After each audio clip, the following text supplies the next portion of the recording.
ಅರಮನೆಗಳ ನಗರಿ ಮೈಸೂರಿನಲ್ಲಿ ಮತದಾನ ಬಿರುಸಿನಿಂದ ಸಾಗಿದೆ. ಸಾಕಷ್ಟು ಉತ್ಸಾಹದಿಂದ ಜನರು ಮತದಾನವನ್ನು ಮಾಡ್ತಾ ಇದ್ದಾರೆ. ಅದರಲ್ಲೂ ವಿಶೇಷವಾದಂತಹ ಮತದಾನ ಅಂತ ಹೇಳಿದ್ರೆ ನೀವು ನೋಡ್ತಾ ಇರ್ಬೋದು, ಇಬ್ಬರು ನವ ದಂಪತಿಗಳು ಈಗ ತಾನೇ ಹೊಸ ಜೀವನಕ್ಕೆ ಕಾಲಿಟ್ಟಂತಹ ದಂಪತಿ ನೇರವಾಗಿ ಕಲ್ಯಾಣ ಮಂಟಪದಿಂದ ಮತಗಟ್ಟೆಗೆ ಬಂದು ತಮ್ಮ ಹಕ್ಕನ್ನು ಚಲಾಯಿಸಿದ್ದಾರೆ. ಅಂದರೆ ನಿನ್ನೆ ಇವತ್ತು ಮದುವೆ ಸಂಭ್ರಮ ಇತ್ತು. ಆ ಮದುವೆ ಸಂಭ್ರಮ ಸಡಗರದಲ್ಲೂ ಸಹ ಅವರು ತಮ್ಮ ಹಕ್ಕನ್ನು ಮರೆತಿಲ್ಲ. ಅಂದರೆ ಆ ಒಂದು ಮತದಾನದ ಪಾವಿತ್ರ್ಯತೆಯನ್ನು ಸಾರುವಂಥದ್ದು ಮತ್ತು ಮತದಾನ ಎಷ್ಟು ಪ್ರಾಮುಖ್ಯತೆಯನ್ನು ಪಡ್ಕೊಳ್ತದೆ ಇದನ್ನು ತಿಳಿಸೋದಕ್ಕೋಸ್ಕರ ಮದುವೆ ಮನೆಯಿಂದ ನೇರವಾಗಿ ಮತಗಟ್ಟೆಗೆ ಬಂದಿದ್ದಾರೆ, ತಮ್ಮ ಮತವನ್ನು ಚಲಾಯಿಸಿದರೆ. ಅಷ್ಟೇ ಅಲ್ಲ, ವರ ಸಹ ಇಲ್ಲಿಂದ ಅವರ ಮನೆ ಏನಿದೆ ಅಲ್ಲಿ ಅವರ ಒಂದು ಮತಗಟ್ಟೆ ಇದೆ, ಅಲ್ಲಿಗೆ ಹೋಗಿ ಅವರು ಸಹ ಮತವನ್ನು ಚಲಾಯಿಸ್ತೀನಿ ಅಂತ ಹೇಳಿದರೆ. ವಧು ವರರು ಈಗ ನಮ್ಮ ಜೊತೆಗಿದ್ದಾರೆ. ತಾವು ಕಲ್ಯಾಣ ಮಂಟಪದಿಂದ ನೇರವಾಗಿ ಮತಗಟ್ಟೆಗೆ ಬಂದು ಮತ ಚಲಾಯಿಸಿದ್ದಾರೆ. ಎಲೆಕ್ಷನ್ನಲ್ಲಿ ವೋಟ್ ಮಾಡೋದು ನಮ್ಮದು ರೈಟ್ಸ್ ಮತ್ತು ರೆಸ್ಪಾನ್ಸಿಬಿಲಿಟಿ. ನಮ್ಮ ಪರ್ಸನಲ್ಸ್ ಏನೇ ಇದ್ದರೂ ನಾವು ಬಂದು ವೋಟ್ ಮಾಡಲೇಬೇಕು, ನಮ್ಮ ಡ್ಯೂಟಿ ಅದು. ಸೊ ಯಾರೆಲ್ಲ ಇನ್ನೂ ವೋಟ್ ಮಾಡಿಲ್ಲ, 6 o'clockವರೆಗೂ ವೋಟಿಂಗ್ ಬೂತ್ ಓಪನ್ ಇರುತ್ತೆ, ಬಂದು ವೋಟ್ ಮಾಡಿ. ಮತ್ತು ನಮ್ಮ ಕಂಟ್ರಿಗೆ ನಿಮಗೆ ಯಾರು ಒಳ್ಳೇದು ಮಾಡ್ತಾರೆ ಅಂತ ಅನಿಸುತ್ತೋ ಪ್ಲೀಸ್ ಅವ್ರನ್ನ ಸೆಲೆಕ್ಟ್ ಮಾಡಿ. ಮದುವೆ ಸಂಭ್ರಮದಲ್ಲಿದ್ದೀರಾ, ನಿನ್ನೆಯಿಂದ ಮದುವೆ ಕಾರ್ಯಗಳೆಲ್ಲ ನಡೀತಾ ಇದ್ದಾವೆ. ಸೊ ಬೇಗ ಮುಗಿಸ್ ಬಂದ್ರೆ ಅಥವಾ ಹೇಗೆ ಅಂತ? ಎಲ್ಲನೂ ಬೇಗ ಅದೇ ಇವರು ಹೋಗಿ ವೋಟ್ ಮಾಡಬೇಕು. ಅವ್ರದ್ದು ಸ್ವಲ್ಪ 1 hour ಆಗುತ್ತೆ ಜರ್ನಿಲಿಂದ.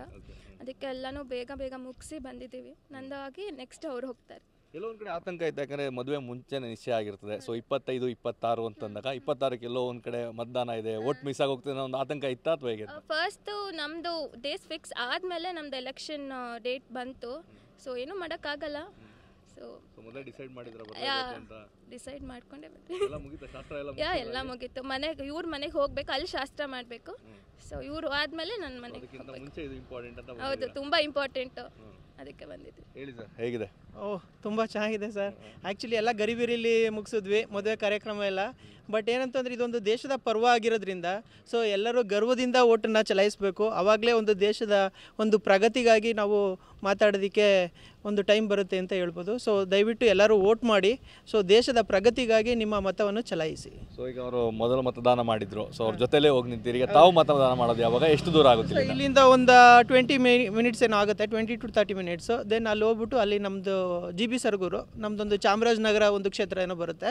ಸೊ ಹೌದೌದು. ಸೊ ಅಲ್ಲಿಗೆ ಹೋಗಿ ನಾವು ಮತನ ಚಲಾಯಿಸಬೇಕು ಅಂತ ಅಂದ್ಕೊಂಡಿದ್ದೀವಿ. ಇನ್ನೊಂದು ½ an hour ಹೋಗ್ಬಿಟ್ಟು ಅಲ್ಲೂ ನಾವು ವೋಟನ್ನು ಮಾಡ್ತೀವಿ. ಈಗ ಮದುವೆ ಮೊದಲೇ ನಿಶ್ಚಯ ಆಗಿತ್ತು, ಆಮೇಲೆ ಚುನಾವಣಾ ದಿನಾಂಕ ಘೋಷಣೆ ಆಯಿತು. ಮತ್ತೆ ಅವಾಗ ಆತಂಕ ಆಯ್ತಾ, ಎಲ್ಲೋ ಒಂದು ಕಡೆ ಚುನಾವಣೆ ದಿನ ಮಿಸ್ ಮಾಡ್ಕೊಬಿಡ್ತೀನಿ? ಯಾಕಂದ್ರೆ ಮದುವೆಯಲ್ಲಿ ಮೈಸೂರಲ್ಲಿ ಮದುವೆ, ತಾವು ಚಾಮರಾಜನಗರದವರು. ಸೊ ಹೌದು, ಏನು ಮಾಡೋಕ್ಕಾಗೋದಿಲ್ಲ. ಬಟ್ ಆದರೂ ಏನು ಇದೊಂದು ದೇಶದ ಒಂದು ಹಬ್ಬ ಅಂತ ಮೊದಲೇ ಹೇಳಿದ್ನಲ್ಲ, ದೇಶದ ಹಬ್ಬ ಅಂತ ಅಂದಮೇಲೆ ನಮ್ಮದು ಒಂದು ಮದುವೆದು ಹೆಂಗೋ ಗರಿಬಿರಿಯಲ್ಲಿ ನಡೆದೋಯ್ತು. ಸೊ ದೇಶದ ಒಂದು ಪ್ರಗತಿಗಾಗಿ ನಾವು ವೋಟ್ ಮಾಡಬೇಕು ಅಂತ ಡಿಸೈಡ್. ಈಗ ನಿಮ್ಮ ಭವಿಷ್ಯವನ್ನು ರೂಪಿಸ್ಕೊಳ್ತಾ ಇದ್ದಾರೆ, ಅದೇ ರೀತಿ ದೇಶದ ಭವಿಷ್ಯವನ್ನು ರೂಪಿಸುವಂಥ ಚುನಾವಣೆ. ಹೌದು, ನಿಜ. ನಿಮ್ಮ ಭವಿಷ್ಯನೂ ನ್ಯೂ ಜರ್ನಿ, ನಮ್ಮ ದೇಶದಲ್ಲೂ ನ್ಯೂ ಜರ್ನಿ ಆಗಲಿ. ನಮ್ಮ ಲೈಫ್ ಹೇಗೆ ನ್ಯೂ ಜರ್ನಿ, ದೇಶದಲ್ಲೂ ನ್ಯೂ ಜರ್ನಿ ಸ್ಟಾರ್ಟ್ ಆಗಲಿ ಸರ್. ಮೆಮೊರಬಲ್ ಆಗಿರುತ್ತೆ ಈ ಡೇ ಅಂತೇಳಿ ಯಾವಾಗಲೂ. ತುಂಬ ಖಂಡಿತ ತುಂಬ ಮೆಮೊರೇಬಲ್ ಆಗಿರುತ್ತೆ. ಖುಷಿ ಇದೆ ಎಲ್ಲದಕ್ಕಿಂತ ಹೆಚ್ಚಾಗಿ. ಸೊ ಎಲ್ಲ ಮತ ಚಲಾಯಿಸಿ ಅಂತ ಒಂದು ಸೆಕೆಂಡ್ ಹೇಳ್ಬೋದು. ತುಂಬ ಮೆಮೊರೇಬಲ್ ಡೇ. ಸೊ ಖುಷಿ ಇದೆ ನನಗೆ. ಈ ಮೂಮೆಂಟ್ಸ್ ತುಂಬ ಇಷ್ಟ ಆಯಿತು. ಸೊ ಎಲ್ಲರೂ ಬಂದು ವೋಟ್ ಮಾಡಿ, ಪ್ಲೀಸ್ ವೋಟ್ ಮಾಡಿ. ಇದು ನೂತನ ವಧುವರರ ಮಾತು.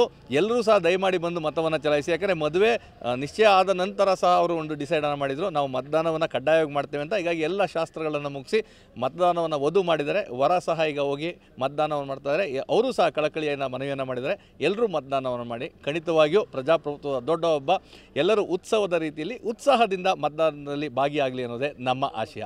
ಕ್ಯಾಮ್ರಾ ಪರ್ಸನ್ ಪ್ರಮೋದ್ ಜೊತೆ ರಾಮ್, TV9 ಮೈಸೂರು.